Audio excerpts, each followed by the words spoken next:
Bom dia a todos. O texto em Lucas, a missão de Jesus no mundo. Porque o Filho do Homem veio buscar o que salvar o que se havia perdido. Lucas 19, 10. Eu quero tratar sobre isso porque é Natal. E o mundo encobre a realidade da vinda de Cristo. Vocês devem lembrar disto. O mundo faz de tudo, gente. Quando chega uma ocasião dessa, uma data tão festiva, tão oportuna, tão bendita, tão boa até para as famílias. Você vê como no Natal todo mundo se reúne. Mas o mundo ignora o propósito de Cristo. Eles logo lembram de uma manjedoura, vê Maria lá, faz aquele cenário bonitinho, faz Jesus, todo mundo, os magos chegando, oferecendo presente e tal, mas eles esquecem. Tudo aquilo não passa de idolatria. Cristo não veio para somente pôr um destaque para todo mundo saber que ele nasceu numa manjedoura. Ele nasceu numa manjedoura porque ele era o Cordeiro de Deus. Cordeiro nasce no lugar onde os animais nascem, né? Mas ele não ficou ali. O propósito dele está bem relatado aqui. O Filho do Homem veio buscar e salvar o que se havia perdido. Se tirar essa missão de Cristo, vai criar um estado caótico na igreja e para o mundo.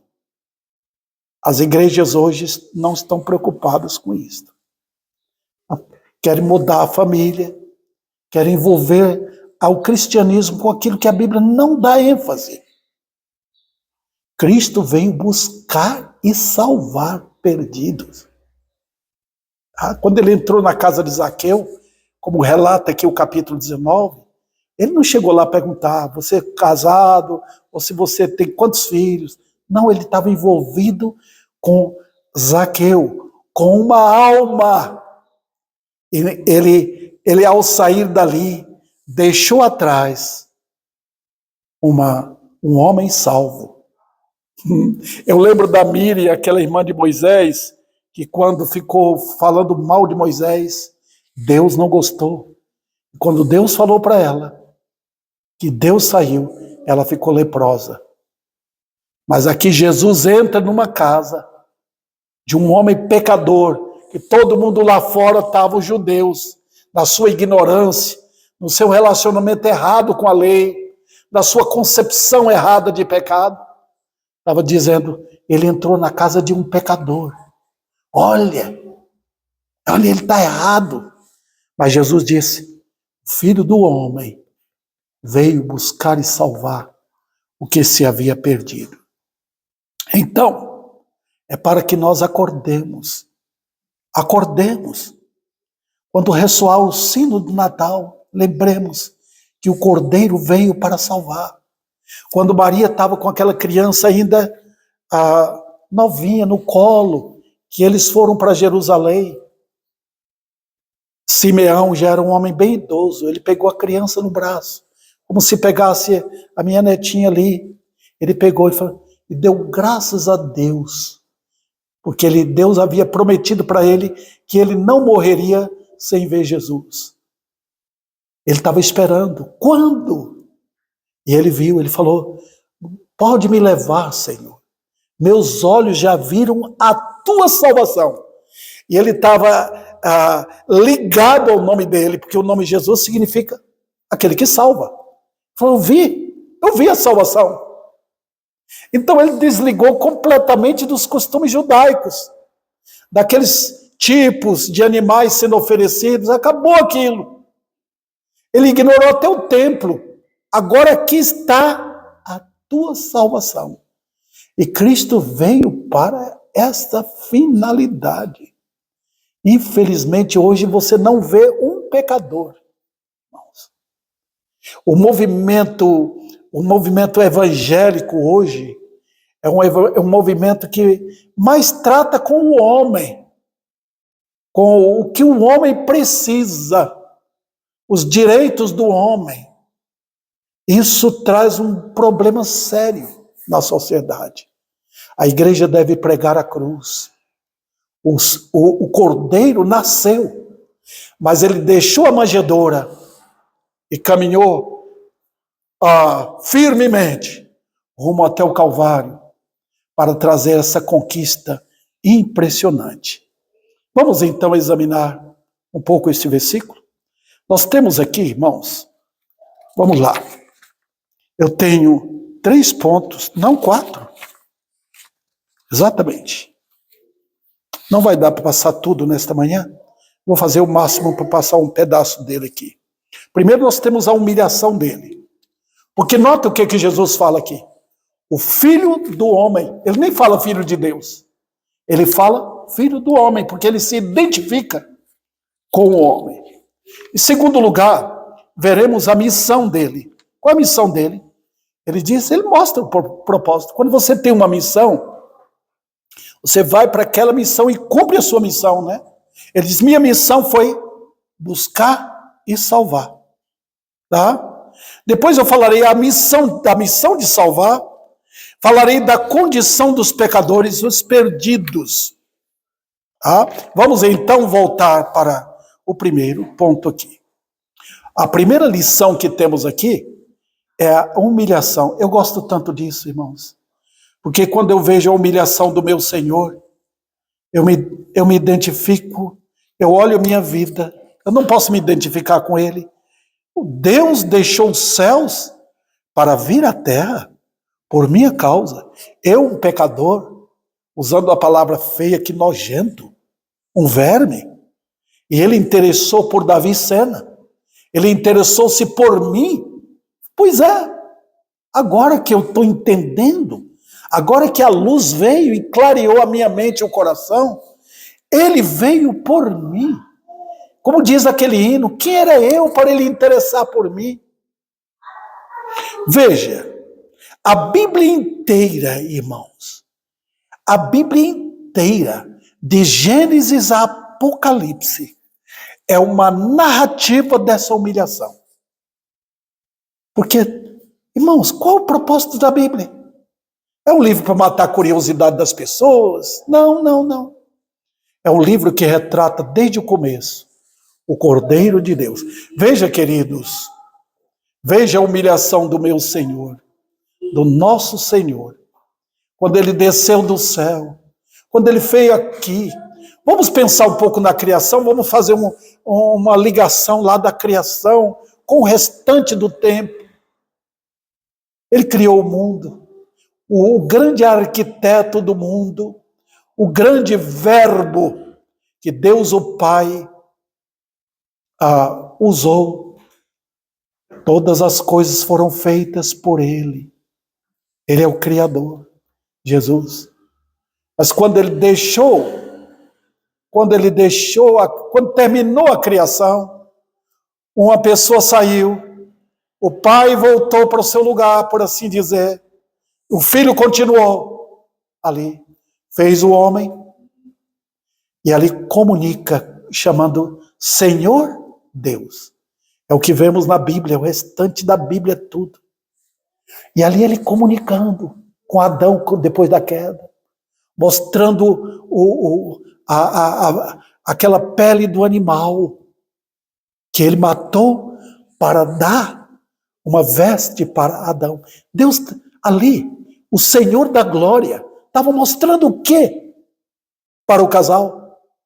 Eu vim morrer, eu vim ao mundo para isto. Eis aqui a pele do Cordeiro, já retrata, já fala, já mostra o que vai acontecer. Olha, irmãos, dali foi aberto o caminho que chama a Estrada Vermelha. É quando eu fui com a família, no começo deste ano, para a Bahia, nós passamos no Rio de Janeiro, e eu fiquei perguntando ali, como é que eu faço para chegar lá na rodovia que vai para Vitória? Aí alguém disse, pegue a linha vermelha e siga reto, não sai dessa linha vermelha que você vai chegar lá. Interessante, foi exatamente isso. Né? E olha, quando Deus conversou com Adão e Eva, ele abriu ele já traçou a linha vermelha, linha de sangue. Ele estava mostrando ali, por aquela pele de animal que ele havia matado, derramou o sangue do animal para já declarar: o Filho do Homem veio buscar e salvar. Foi esse o propósito. Ali, queridos. E agora? Está vendo a missão dele? Que identificação? Ali, humildemente, o Senhor, ele não se tornou homem ali, mas ele conversou com homens. Vamos mais. Também, quando ele conversou com Abel. Você lembra quando ele conversou com Abel? Que Abel mandou fazer o sacrifício. E Abel ofereceu sacrifício de animal. Abel estava entrando na linha vermelha. Como que dizendo: eu sou um pecador. Eu irei para o inferno. Meus pais pecaram. Eu pequei. E eu aceito agora esse cordeiro para ser o meu substituto. O meu Senhor que veio me salvar. Que fé incrível. A fé que vê longe e a fé que vê perto. A fé que mira a cruz, milhares de anos antes, contemplou o cordeiro lá na cruz e foi salvo. Então, queridos, desde a criação, ele está em plena sintonia com a raça.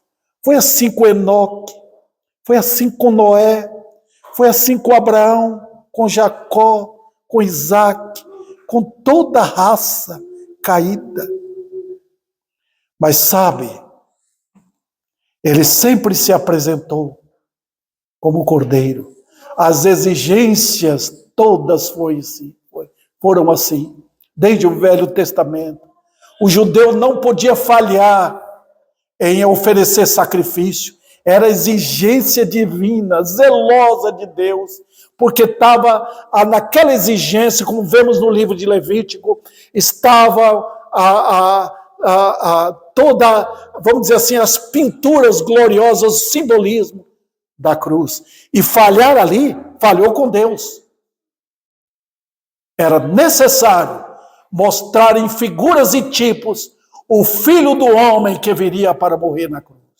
A história não estava completa. Deus estava, através de Israel, através de tudo, ele estava desenhando, ele estava pintando o Cordeiro de Deus. É impressionante, irmãos. É por isso que eu tenho falado com vocês, leiam a Bíblia. Porque quanto mais vocês leiam a Bíblia, vocês vão tendo os olhos vendo. Olha, ali em Gênesis, vocês começam a ver o Cordeiro. Depois esse cordeiro vai sendo pintado em forma de símbolo, em forma de um animal mesmo, a cabeça dele, as patas dele, o coração dele, visto quando o judeu matava o animal e abria o animal e assava o animal. Olha, vocês estão vendo tudo isso, o coração de Cristo, os pés dele, onde ele andou, vocês estão vendo a cabeça dele, vocês veem isso em Êxodo capítulo 12, tudo, meus irmãos, mas o cordeiro sempre perto, disciplinando para mostrar que a seriedade, Israel foi apenas, irmãos, uma tinta na caneta de Deus para escrever o que nem os anjos sabiam, a história da cruz. Milhares de judeus no Velho Testamento morreram no pecado, porque não entendiam a história da cruz, brincavam. Olha aquele povo que fez o bezerro de ouro, transformou aquilo que era símbolo, transformou no objeto de idolatria. Olha, queridos irmãos, é a mesma coisa que os homens fazem na manjedoura, fazem no Natal, pega aquele simbolismo para transformar um objeto de idolatria. Saindo da cruz, tudo se perde. Saindo da história do Cordeiro na cruz, tudo se perde. Vamos adiante. A verdadeira humilhação dele ocorreu quando ele se fez homem. E agora vocês sabem o que é isso? Hoje nós estamos vivendo numa época quando o homem sempre foi assim, Sempre Satanás quis exaltar o homem, sempre procurou colocar o humanismo acima da divindade de Deus. Sempre foi assim. O homem que precisa, o homem que é importante. Não. O que é o homem, irmãos? No Salmo 8, versículo 4, há uma pergunta ali. O que é o homem para que dele te lembres?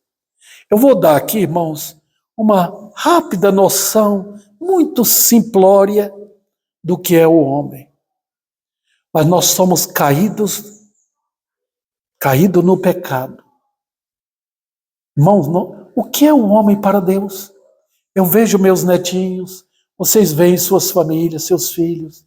Para nós eles são importantes. Mas lembra que Jesus fala? Vós que sois maus, sabeis dar boas dádivas para os seus filhos. Olha como Deus xinga. Vós que sois maus. É isso que a Bíblia fala, mostra com clareza. O que é o homem? O homem é um verme, odiador de Deus, obedeceu à voz do diabo, não à voz de Deus. Caiu mesmo, queridos. E você dá tanta importância? O que é o homem? Eu vejo hoje até crentes colocando, você é importante para Deus. Mentira. Tem nada a ver. Que importância o homem tem? Que é o homem para que dele lembres? O Salmo pergunta, que é o homem? Nada. Deus precisa dele? Não.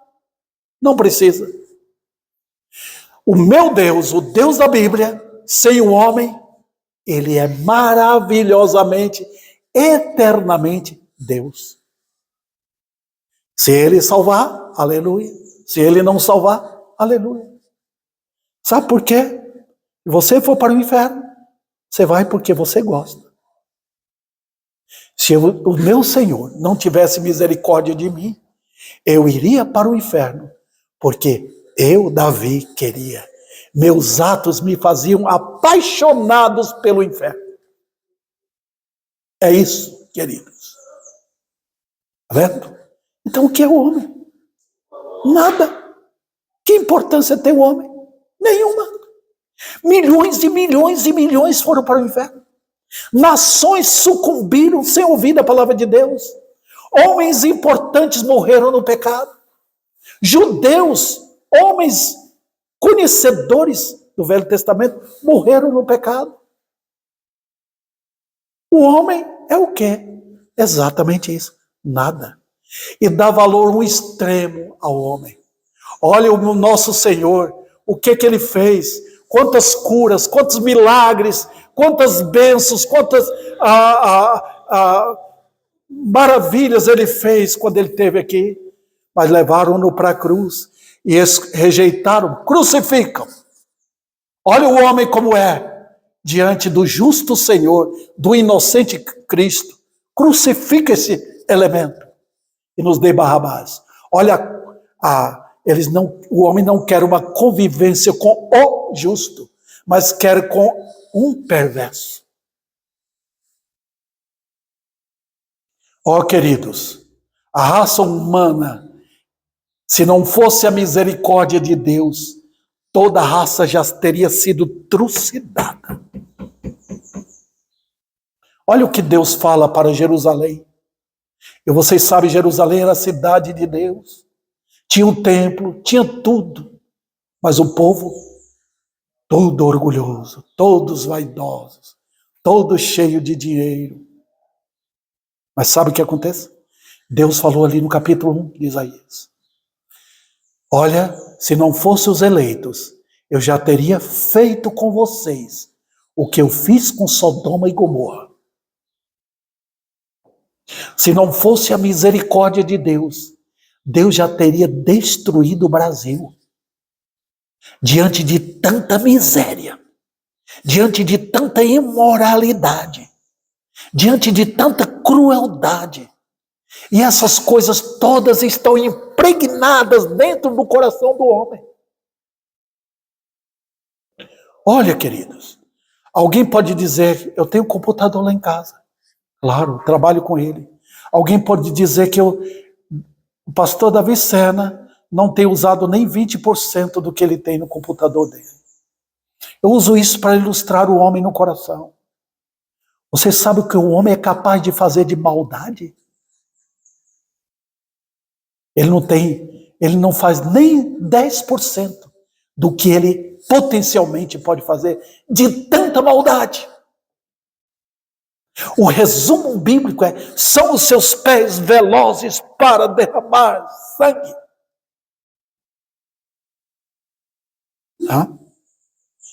Mas sabe de uma coisa? Jesus se tornou homem.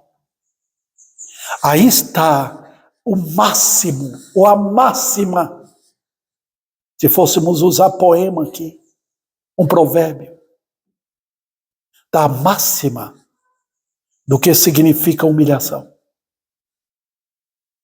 Também, irmãos, o homem é dominado pela serpente enganosa. Que prazer tem Deus? Nenhum. Quando você não era crente, você, sem perceber, jogava beijos para o diabo. Era filho dele. Quanto você amava seu pai? Eu era assim. Ou como eu amava o mundo. Ou como tinha prazer em mentira. Ou como tinha prazer em ver as coisas que o mundo gosta. Ou como queria herdar tudo, ter dinheiro para conquistar o mundo e para que o mundo ajoelhasse diante de mim, aos meus pés. Queria ganhar o mundo inteiro. Esse é o significado de amar o diabo e odiar Deus. Você diz, pastor, mas não é verdade. Você não pode chamar Deus de mentiroso. Pior, completamente inútil. Eu tratei disso para vocês. Falou, tem. Deus precisa de mim? Não.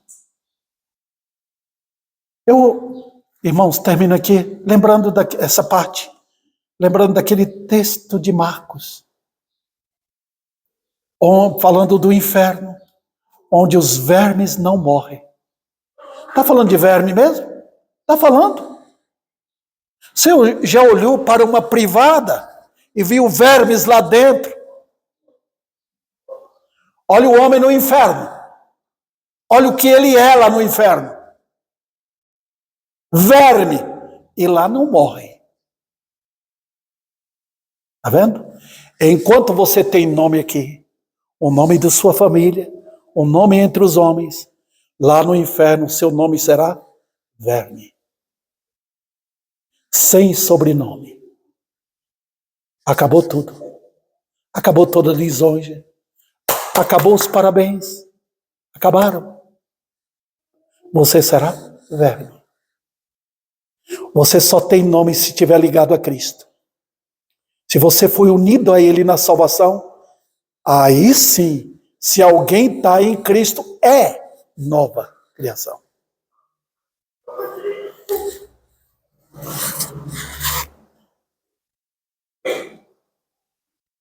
A história mostra a condição dos homens.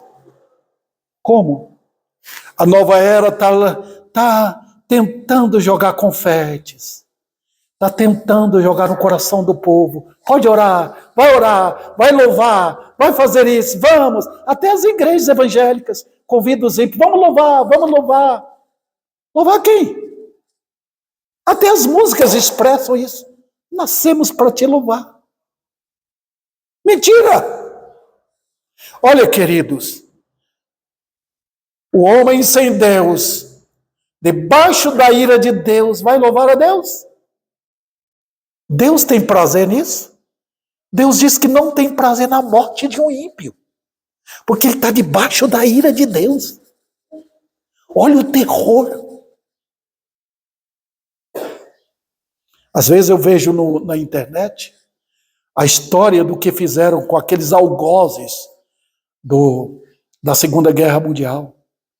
muitos deles foram levados para a forca e mataram sem dó aqueles que foram cruéis. E agora, o que Deus faz com homens e mulheres que querem viver no pecado? Ele vai ter dó naquele dia? Não.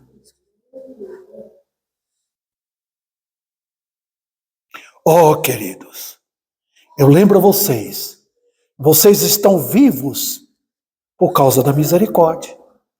Mas milhares e milhares e milhares da história toda foram varridos da face da terra por causa da ira de Deus. Nunca foram lembrados na misericórdia de Deus. E nós aqui, achando que somos um povo especial, dominados pela soberba do coração, achamos que a luz brilha ao nosso redor e que nós somos de grande importância para Deus. Mentira! Qual é o privilégio que temos? Eu vou encerrar. Qualquer privilégio está onde? Onde está o privilégio nosso? Na humilhação do Filho. E o Filho do homem, aí sim. Ou se eu voltar para o mundo, eu continuarei sendo visto diante pelos olhos de Deus. Que verme! Que verme! Mas quando eu olho para o meu Senhor, Ele se tornou homem, aí eu me vejo como verme. Aí sim. Então, queridos, maravilhoso é quando eu me vejo como verme, aí eu posso, no poder do Espírito, confessar. Mas quando Deus me vê como verme, e eu no orgulho achando que eu sou alguma coisa, que tristeza!